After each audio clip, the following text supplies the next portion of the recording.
Serikali kupitia Wizara ya Katiba na Sheria inaamini kwamba hakuna maendeleo endelevu bila mfumo imara wa kisheria, na wala hakuna uchumi shindani bila utawala wa sheria.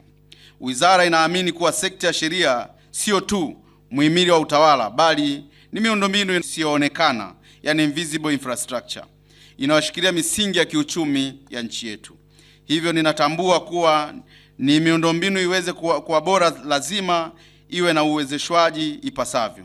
Na pia mafunzo mbalimbali kwa mawakili wa serikali, sekta ya sheria inaendelea kuboreshwa na kuimarishwa zaidi. Mada zitakazowasilishwa hapa zinalenga kuimarisha uwezo wa mawakili wa serikali kwenye maeneo ya kimkakati yakiwemo usimamizi wa mikataba ya ujenzi na manunuzi, lakini pia sheria za anga na utatuzi wa migogoro ya anga, sheria za kodi katika sekta ya mafuta na gesi, uendeshaji wa mashauri ya kodi na uendeshaji wa mashauri katika mabaraza mbalimbali ya utoaji wa haki.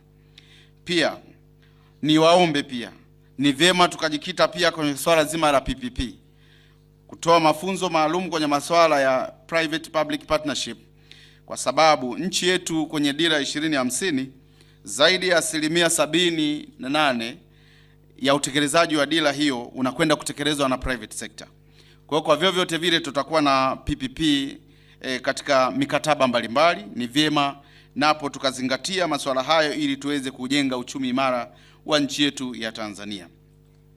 Mada hizi na mahususi kabisa katika kufikia lengo la Wizara ya Katiba na Sheria na taasisi zake na maono ya mageuzi katika sekta ya sheria.